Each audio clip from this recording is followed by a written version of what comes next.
28e édition d'Investing in African Mining Indaba à Cape Town en Afrique du Sud. Le Mali a l'honneur à l'occasion d'une journée entièrement consacrée aux potentialités et aux possibilités d'investissement dans notre pays. Un panel de haut niveau a été animé par le ministre des Mines, de l'Énergie et de l'Eau et les PDG d'entreprises opérant au Mali. Première conférence des parties de la Convention des Nations Unies sur la lutte contre la désertification et la sécheresse sur le continent africain. C'est à Abidjan, la capitale ivoirienne, qui abrite donc la 15e édition de la COP 15 sous le thème « Terre, vie, héritage, de la rareté à la prospérité ». Plus de 8000 participants venus de 197 pays dont le Mali participent aux travaux pour sensibiliser vers la recherche de solutions et la nécessité de réhabiliter les terres dégradables. Ouverture de la 14e édition de la rentrée littéraire, l'adoption de la politique du livre au Mali et le lancement du prix Yambo Wologem d'une valeur de 2 millions de francs CFA au nom du président de la transition sont les annonces fortes faites à l'occasion de cette rentrée 2022 qui, malgré les contraintes du moment, permettra de renforcer des liens de tissage, de brassage d'idées et de rencontres d'esprit. Merci de rester sur ORTM1. Bonsoir et bienvenue à l'information. Fédérer toutes les forces pour une sortie rapide de la crise que traverse le Mali, c'est l'objectif de la visite du président du Conseil économique, social et culturel au Conseil islamique du Mali. La rencontre a permis de mettre en place un cadre d'échange entre les deux parties qui sont convaincus qu'il urge de sortir le Mali de cet embargo. Drissa Kone, compte rendu. C'est lors de la session extraordinaire de novembre 2021 que le Conseil économique, social et culturel a fait une motion spéciale dans laquelle l'institution a pris des engagements. Parmi ceux-ci, l'initiative d'entreprendre des actions visant à atténuer les effets d'un éventuel embargo, une démarche qui n'avait pas été comprise à l'époque. Mais aujourd'hui, la question est plus que jamais d'actualité. Cette visite de la délégation du Conseil économique, social et culturel vise à partager la vision de l'institution avec le Haut Conseil islamique. Elle marque le début d'une série de concertations. Les échanges que nous venons de faire cet après-midi, nous allons très vite pour vraiment aboutir à ce que nous souhaitons.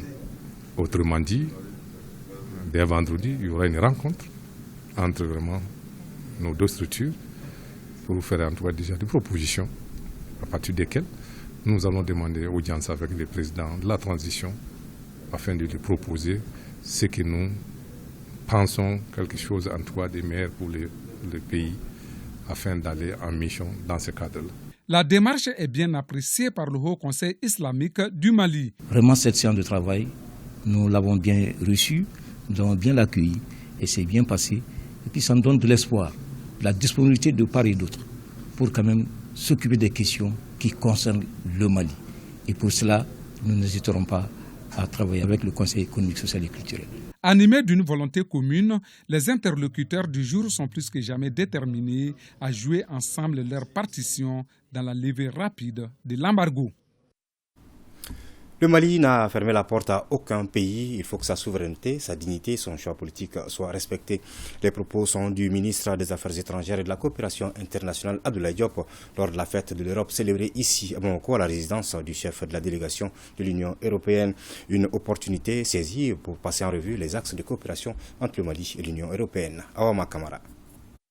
Diplomates, hommes de médias et personnalités se sont donné rendez-vous ce mardi pour célébrer la fête de l'Europe. Une célébration marquée par un contexte de crise socio-politique au Mali. Une occasion saisie par le diplomate Bart Ouvry pour appeler les autorités maliennes et la CEDEAO à un accord afin de sortir de cette situation. Cette journée est aussi le moment de passer en revue les axes de coopération entre le Mali et l'Union européenne, considéré d'ailleurs comme le premier partenaire du Mali. Les domaines d'investissement en témoignent cette relation fructueuse.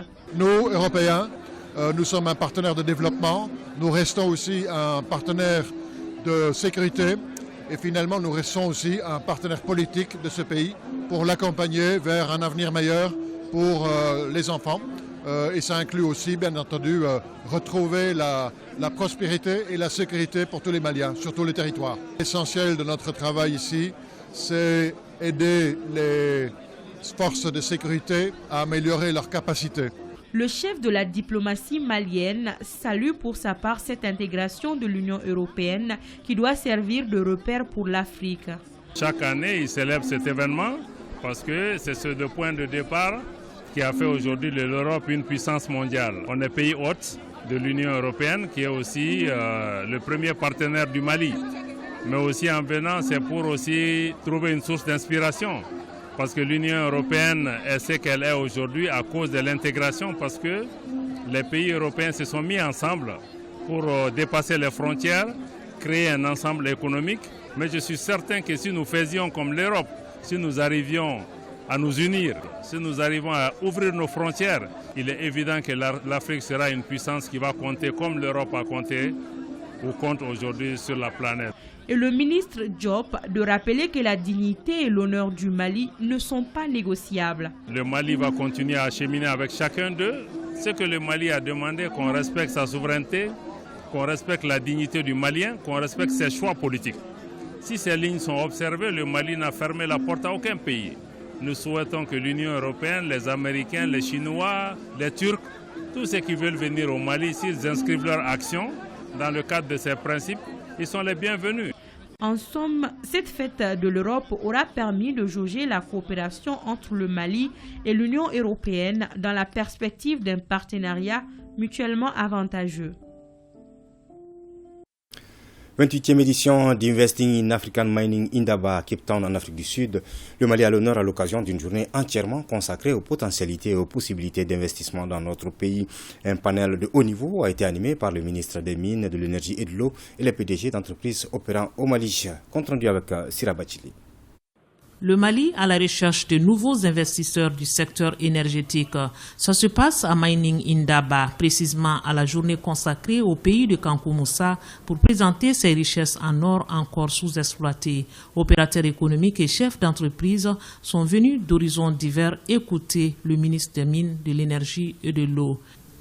Au plan pétrolier et gazier, le Mali c'est aussi un potentiel de 900 000 km² de superficie explorable, répartis entre 5 bassins sédimentaires subdivisés en une cinquantaine de blocs.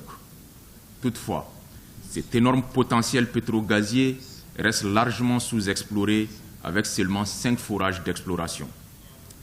La récente découverte du gaz à Bouraké-Boukou, qui est une localité non loin de Bamako, vient confirmer davantage les nombreuses richesses qui regorgent le sous-sol malien.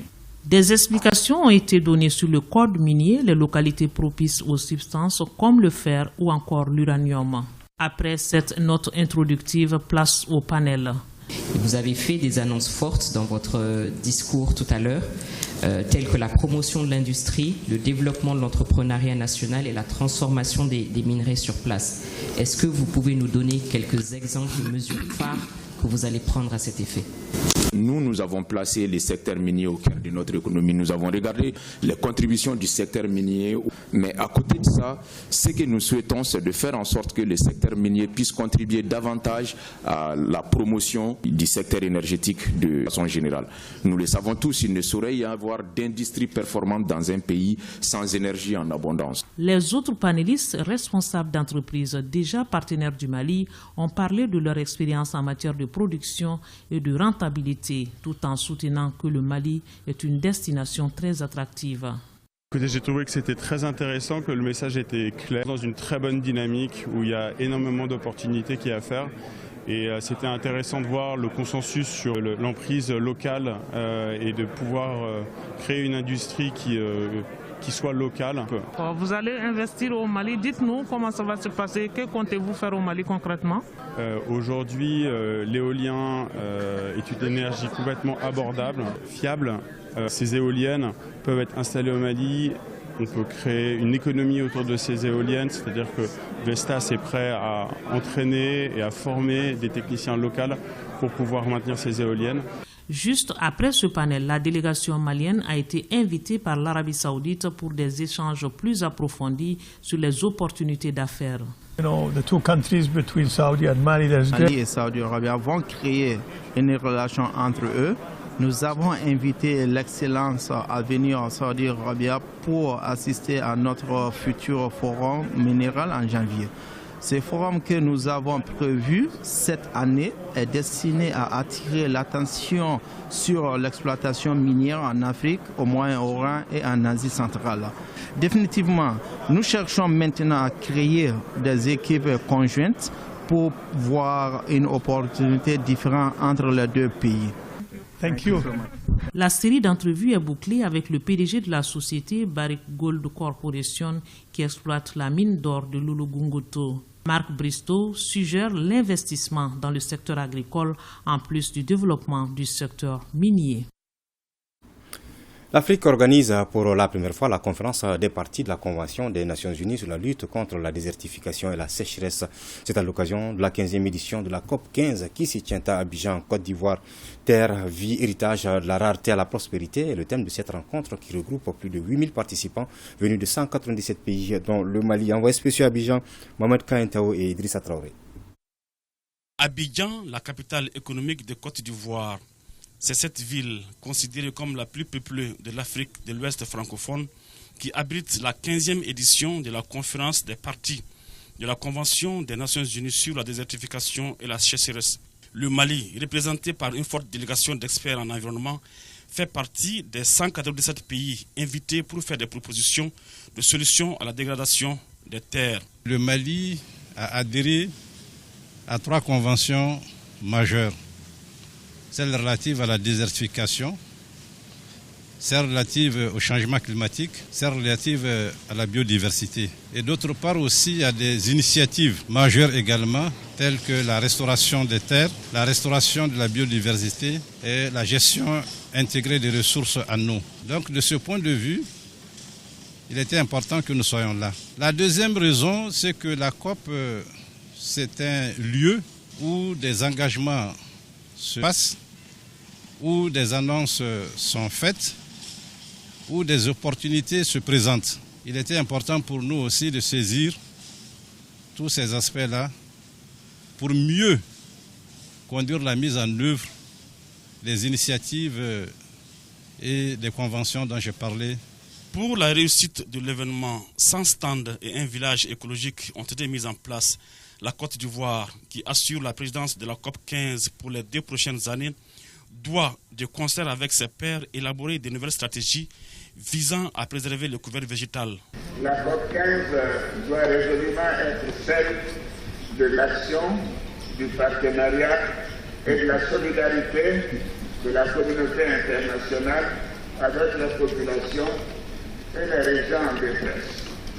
Au cours des dernières années, grâce aux plaidoyers, aux différents instruments de notre convention et aux ressources financières, certes insuffisantes, nos pays ont enregistré des progrès dans le domaine de la déforestation économique, avec des conséquences néfastes au plan alimentaire, énergétique et social, notamment en termes de flux migratoires. Cette 15e édition de la conférence des parties de la Convention des Nations Unies sur la désertification et la sécheresse se tient 2 ans après la COP 14 tenue à New Delhi en Inde. Elle regroupe 5000 délégués et 1000 experts.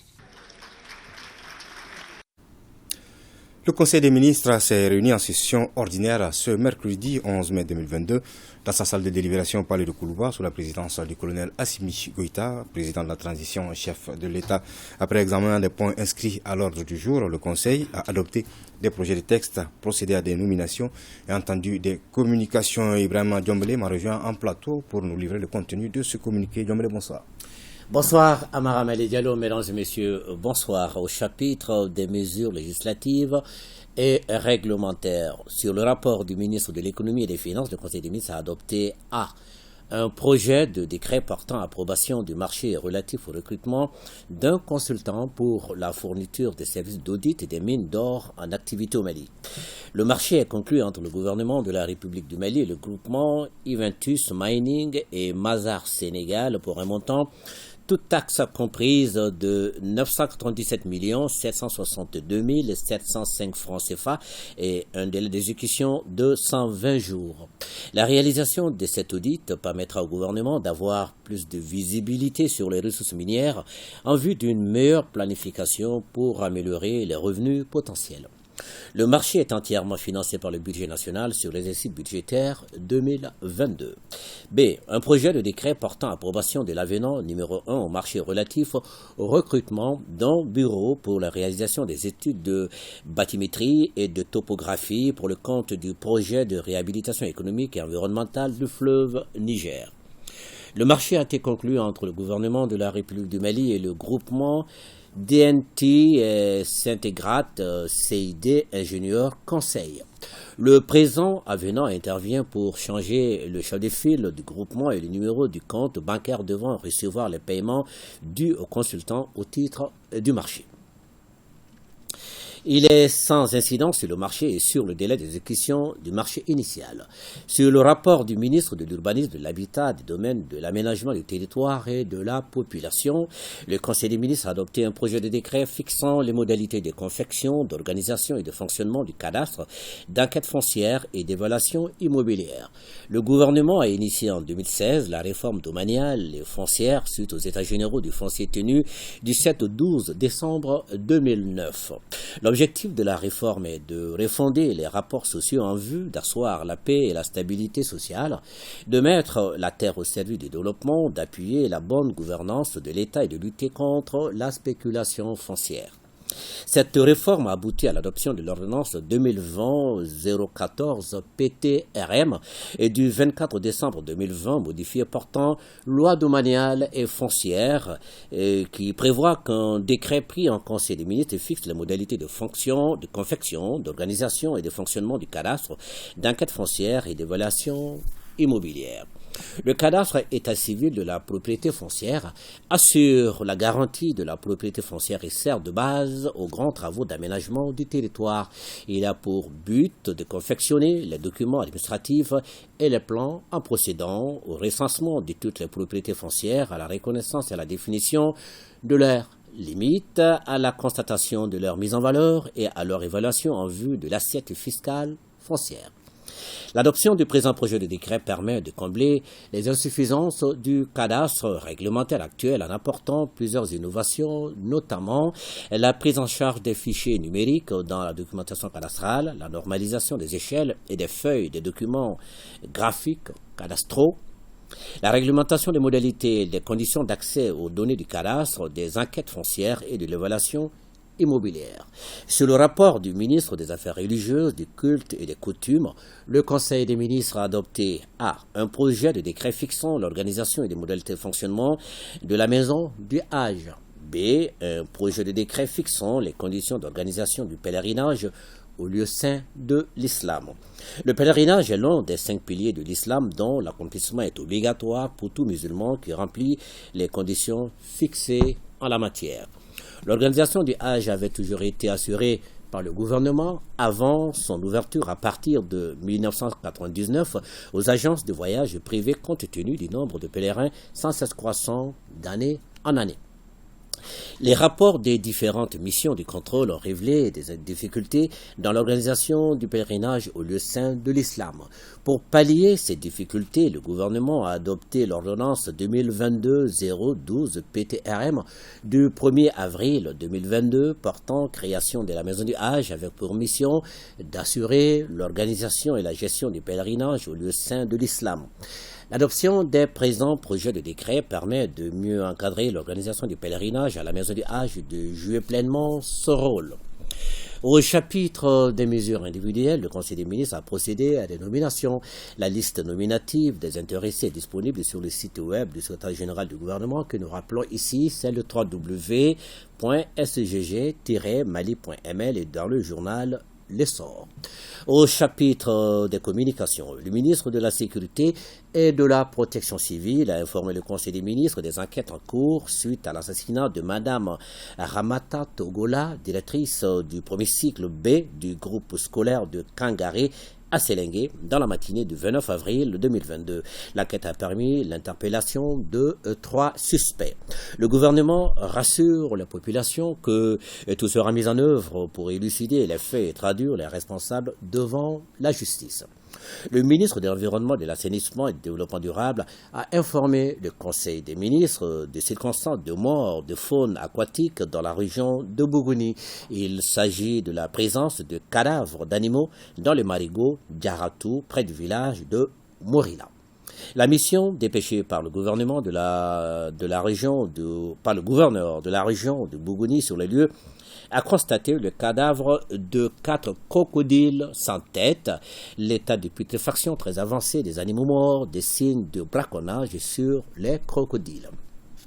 En attendant les résultats des analyses d'eau en cours par le Laboratoire national des eaux, un comité de suivi a été mis en place par les autorités administratives pour veiller au respect des recommandations formulées, notamment l'arrêt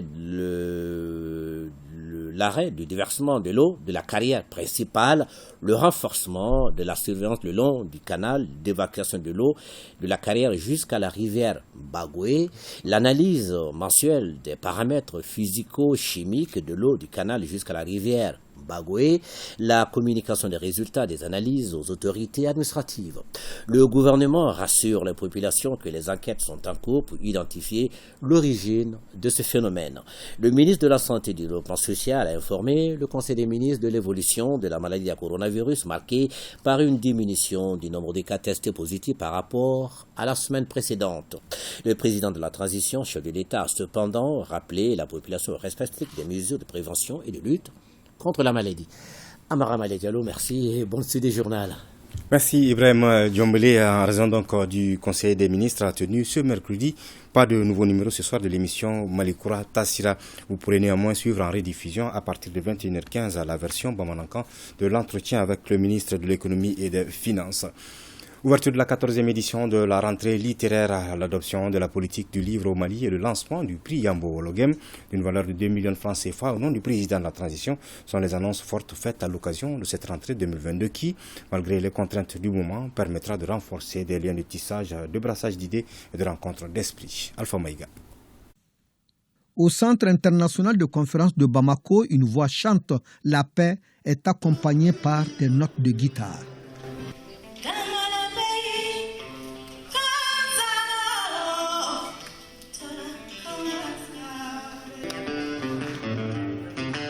Les couleurs de la rentrée littéraire du Mali, édition 2022, sont ainsi données. Initialement, c'était prévu au mois de février. Finalement, il a lieu.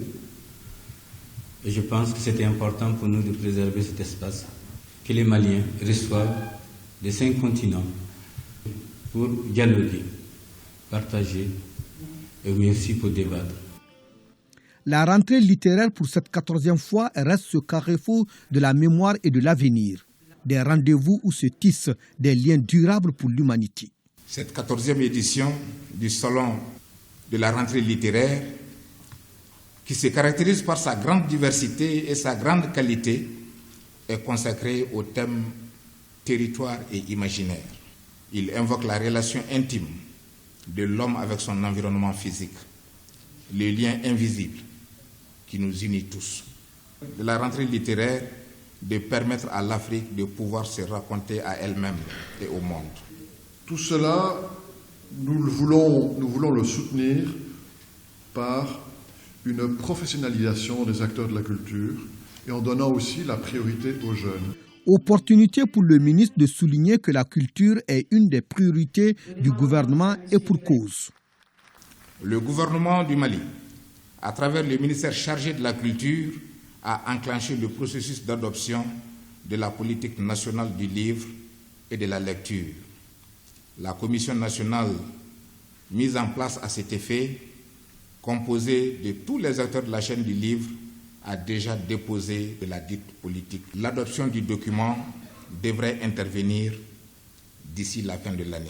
Et en attendant, devoir de mémoire mais aussi de souvenir, un grand nom de la littérature malienne portant un prix s'est invité au rendez-vous culturel.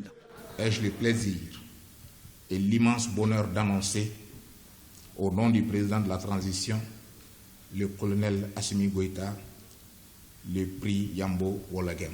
Prix d'une valeur de 2 millions que le gouvernement du Mali met à la disposition de la Fondation de la rentrée littéraire du Mali. La littérature malienne est avant tout un patrimoine culturel considérable et très prestigieux. Les professionnels de la santé dans la 3e région ont pris part mardi à une journée scientifique sur le lupus, une pathologie peu connue dont la prise en charge implique plusieurs spécialités dont la rhumatologie, la dermatologie et la néphrologie. C'était dans le cadre de la journée mondiale du lupus commémorée sous le thème « Rendre le lupus plus visible ». Compte rendu Moustapha Doumbia, Amadou Dolo. C'est une journée scientifique marquée par des communications sur le lupus érythémateux systémique initiée par la Société malienne de rhumatologie. Elle s'inscrit dans le cadre de la commémoration de la Journée mondiale du lupus, placée sous le thème « Rendre le lupus plus visible », une maladie complexe dont la prise en charge implique plusieurs spécialités. Le lupus est plus fréquent chez la jeune femme vers 35-40 ans et qu'il n'y a pas un organe que ça ne peut pas atteindre. Souvent, ça donne même des maladies quasiment psychiatriques, alors que les gens, simplement, c'est un lupus dans une forme cérébrale. À Sikasso, la rhumatologie est récente. Ils ont colligé 12 malades. Nous, à Bamako, les rhumatismes inflammatoires chroniques, comme on dit, les rhumatismes où l'organisme se défend contre lui-même, les maladies auto-immunes. Si vous prenez 10 malades que nous avons, les 3 à 4, c'est des lupus et c'est la femme jeune, la femme en âge de procréer. Les différentes communications ont été présentées par un rhumatologue, un dermatologue et une néphrologue, tous évoluant à l'hôpital de Sikasso. En prélude à la conférence, la Société malienne de rhumatologie a organisé des consultations gratuites à l'hôpital et au centre de santé de référence de Sikasso. Près de 100 patients ont bénéficié de ces consultations. Les spécialistes en rhumatologie sont rares ici à Sikasso. Ces consultations gratuites sont donc d'une grande importance. Nous remercions les initiateurs. On note que la Journée mondiale du lupus 2022 est la première délocalisée dans une région depuis 2004. Demain, 12 mai, sera célébrée la Journée internationale de la santé des végétaux. Notre pays, comme toutes les autres nations membres de la Convention internationale pour la protection des végétaux, saisit cette occasion pour sensibiliser le public sur la contribution des plantes saines dans l'éradication de la faim, la réduction de la pauvreté et la protection de l'environnement. Le reportage est signé Mohamed Sangaré. Les végétaux représentent 80% des aliments que nous consommons et produisent 98% de l'oxygène que nous respirons. Cependant, ils sont aujourd'hui menacés par des insectes ravageurs et des maladies. Cela affecte l'agriculture, principale source de revenus des communautés rurales pauvres. Les végétaux sont le pilier le plus important dans l'alimentation des hommes et aussi des animaux. Cependant, la santé des végétaux n'est pas chose acquise. Pour lutter contre les ravageurs et les maladies, les agriculteurs doivent utiliser des méthodes respectueuses de l'environnement, comme la gestion intégrée des ravageurs qui permet de sauvegarder la santé des végétaux tout en protégeant l'environnement. Pour toutes ces raisons, les mesures de promotion de la santé des végétaux sont fondamentales pour la réalisation des objectifs. La FAO et la Convention internationale pour la protection des végétaux ont déjà entrepris des efforts majeurs en vue, par exemple, de garantir que les normes internationales pour les mesures phytosanitaires visant à promouvoir la santé des végétaux soient élaborées et que les pays bénéficient de leur application à grande échelle. Le gouvernement de Mali, pour sa part, ne ménagera aucun effort pour la mise en place des moyens techniques et financiers nécessaires pour maîtriser la propagation des nuisibles des végétaux et endiguer leur division, en créant et en promouvant des technologies innovantes pour le suivi et l'alerte rapide en fournissant aux agriculteurs les meilleurs instruments et les connaissances appropriées pour lutter contre ces ravageurs. Préserver les plantes et les produits végétaux contribue également à faciliter le commerce et assure un accès au marché. À Ségou, l'Office du Niger a tenu mardi les travaux de la 6e session du comité de suivi de son contrat-plan 2019-2023. Les échanges ont porté sur plusieurs points, dont l'état d'exécution des engagements des différentes parties prenantes du contrat-plan, à savoir l'Office du Niger et les exploitants agricoles. Kandesila. L'évaluation de l'état d'exécution des engagements du contrat-plan État-Office du Niger Exploitants agricoles par les membres de la 6e session de son comité de suivi fait ressortir quelques points de satisfaction. Cela malgré le contexte d'insécurité qui a contrarié les résultats. Le taux d'entretien des réseaux, par exemple, de façon générale, dépasse les 70%. Et en termes de production, plus de 903 537 tonnes de riz paddy sont attendues. La 3e année de mise en œuvre du contrat plan 2019-2023 a été marquée par une instabilité sécuritaire touchant le delta central du Niger et la zone de l'Office du Niger, avec de multiples attaques ayant entraîné le déplacement de nombreuses populations et l'arrêt des travaux de certains chantiers. Ainsi, il est important de redoubler d'efforts pour que le contrat plan 2019-2023 puisse bénéficier d'un environnement favorable et des moyens adéquats pour sa mise en œuvre. Si les 900 hectares du Retail 4 au compte de l'Agence française de développement ont été réceptionnés, beaucoup d'autres projets restent en souffrance. Il s'agit notamment de 2548 hectares en Béwani et de 400 hectares à Molodo. Les travaux de réhabilitation de 3426 hectares à Molodo sont toujours à l'arrêt en raison de problèmes administratifs avec le bailleur de fonds. Aussi, les membres du comité de suivi notent avec satisfaction les efforts déployés par l'Office du Niger pour minimiser l'impact de la crise sécuritaire à travers un dégrèvement de la redevance eau au niveau de 11 575 exploitations familiales. Autre point de satisfaction noté en matière de gouvernance, l'élaboration et la certification des états financiers ainsi que les comptes des projets. Les recommandations vont permettre l'atteinte de l'objectif majeur du contrat-plan qui ambitionne une production de plus d'1 028 000 tonnes de riz paddy en 2023. La reprise en main du mouvement Espoir Malikoura, c'est le thème du point de presse animé par les membres du mouvement. Un point de presse sur l'historique du mouvement et sur la situation qui prévaut actuellement dans notre pays. La déclaration clou de l'événement fait office de la destitution de Cheikh Oumar Sissoko de ses fonctions de coordinateur de EMK, compte rendu avec Drissa Kone. Point de presse ou mise au point, en tout cas c'est de façon séquentielle que les membres du mouvement Espoir Malikoura ont tour à tour fait la genèse du mouvement. Il ressort de cette narration 3 dates à retenir dans l'histoire récente du Mali. La déclaration du 14 mai 2020, intitulée « Appel du peuple au sursaut national », la date du 5 juin de la même année qui a acté le mouvement M5 RFP et le 18 août 2020, la prise du pouvoir par l'armée. Le mouvement EMK, un acteur majeur de toutes ces actions, ne saurait accepter aujourd'hui une quelconque division au sein de son instance, d'où cette décision pour la reprise en main du mouvement. Ce n'est pas le moment pour EMK de lâcher prise quand ce qui nous a entraînés dans cette lutte est en train de prendre corps. Aujourd'hui, des considérations subjectives ont pris le dessus et nous, en tant que noyau des initiateurs, nous avons décidé cette reprise en main. Il s'agit de ne plus reconnaître les structures à la tête desquelles se trouve Cheikh Oumar Sissoko qui ont dévoyé la lutte et donc de tenir ce point de presse pour prendre date avec l'histoire, redéfinir la vision, les objectifs et les modalités de soutien de l'action du gouvernement actuel qui est en train justement de satisfaire les attentes du peuple. La déclaration de ce 10 mai 2022 coïncide avec le 2e anniversaire du mouvement Espoir Malikoura, EMK. Le projet Juge-Justice pour les survivantes des violences basées sur le genre initie une quarantaine de journalistes sur le phénomène de la violence basée sur le genre. Il s'agit de les amener à comprendre les notions de VBG afin de leur permettre de mieux couvrir sur le terrain des cas de violence qu'ils rencontreront. Compte rendu à Lucéni Touré. Connaître les violences basées sur le genre pour mieux les couvrir sur le terrain, cela nécessite une formation ou tout au moins une initiation au sujet. Tel est le credo du projet Juge, piloté par Avocats sans frontières France.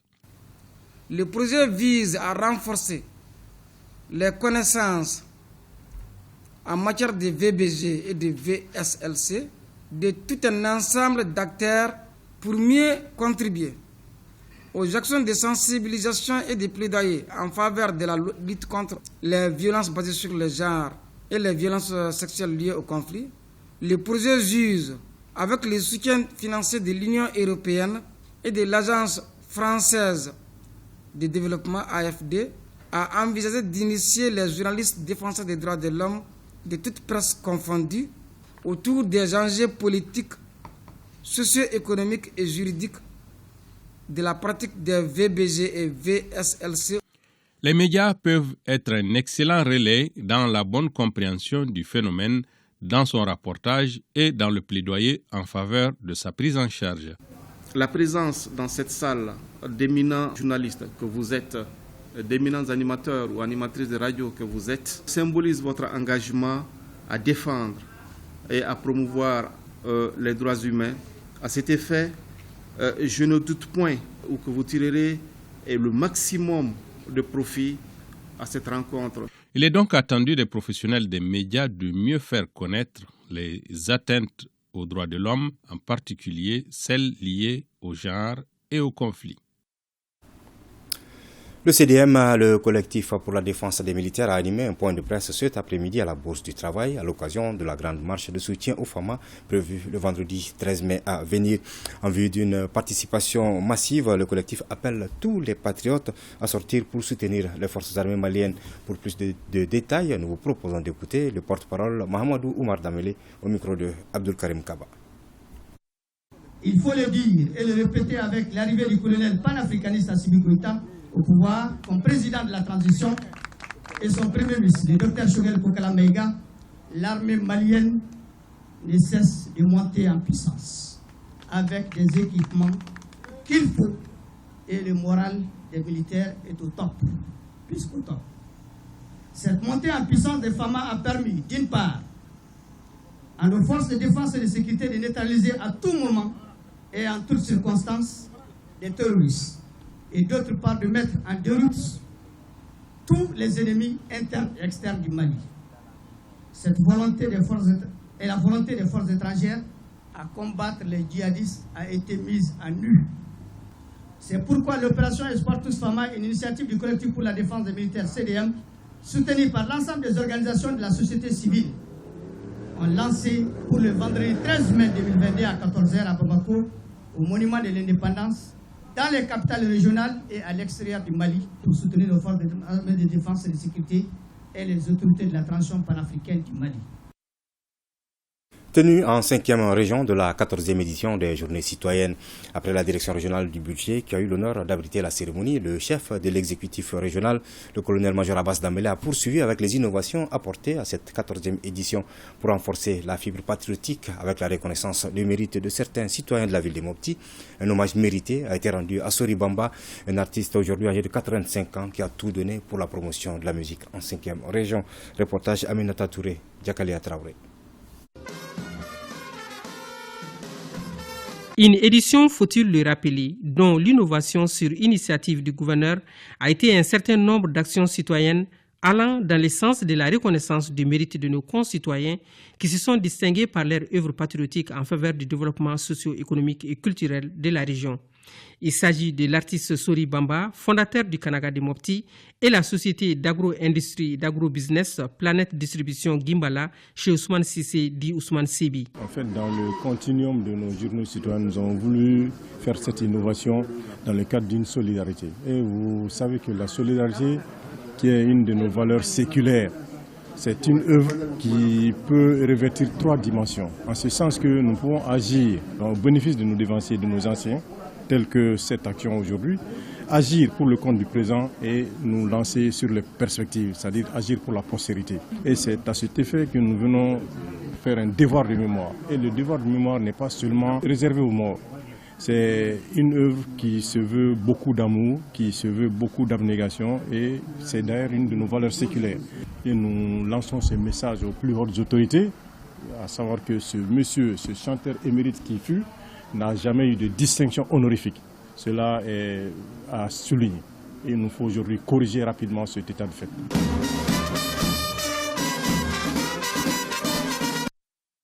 Voilà, longue vie donc à l'artiste Sori Bamba. Âgée de 67 ans, Taguissa fut la première voix féminine de la 8e région à dépasser toutes les frontières à travers son Tendé. Elle a joué un rôle immense dans la promotion de la culture de la paix, du vivre ensemble, mais aussi pour l'émancipation de la femme. La célèbre voix de Kidal a fédéré les hommes et les femmes malgré l'effondrement des structures étatiques, surtout culturelles, dans la région de Taguissa. De Kidal, Taguissa a créé son groupe folklorique Tilwat et le parcours de la voix d'or Taguissa Walet Wakaloalen, c'est avec Sidi El Medi Ag Al-Baka.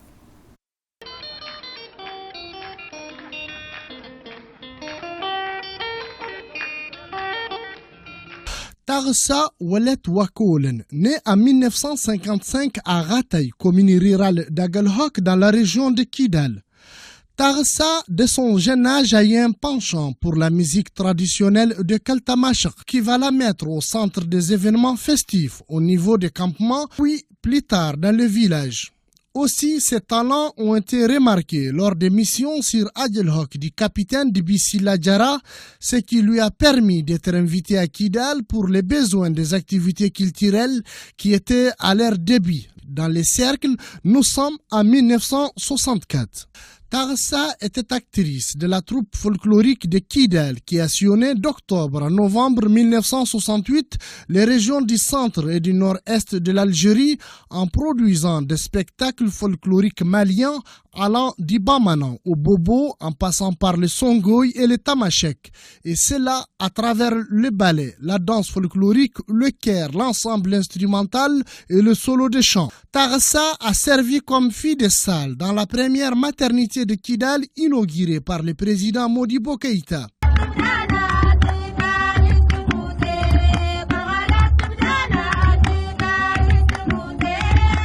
C'est après cette merveilleuse prestation que Tarsa tombe d'épuisement et devient handicapé. Les regards sont aujourd'hui tournés vers les autorités de la transition afin de sauver cette femme qui a tout donné pour la mère patrie, le Mali.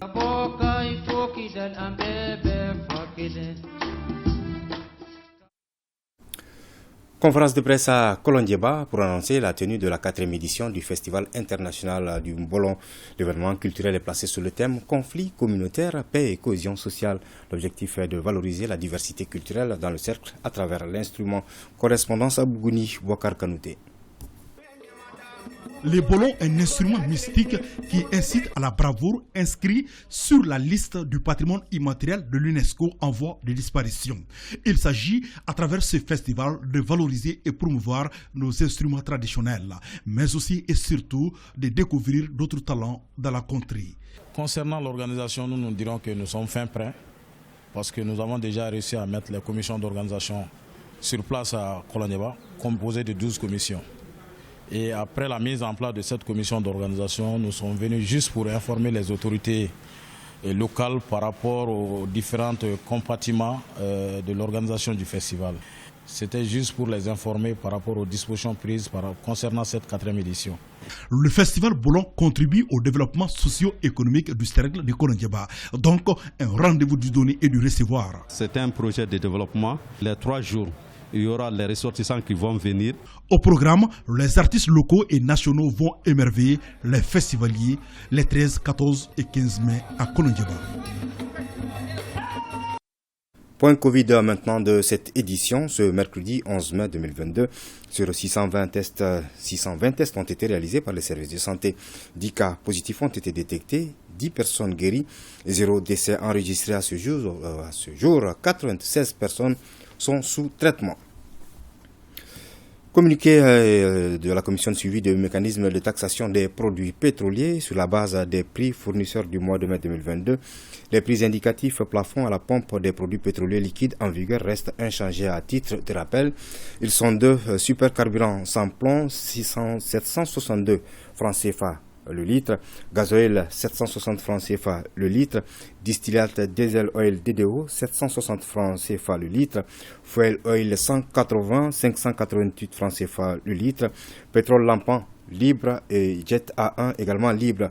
Il faut noter que le prix subventionné du kilogramme de gaz butane est de 485 francs CFA. Par conséquent, le prix de vente de la bouteille de 2,75 kg est de 1335 francs CFA et celui de la bouteille de 6 kg est de 2910 francs CFA. Quant au prix non subventionné du kilogramme de gaz butane, il reste à 985 francs CFA.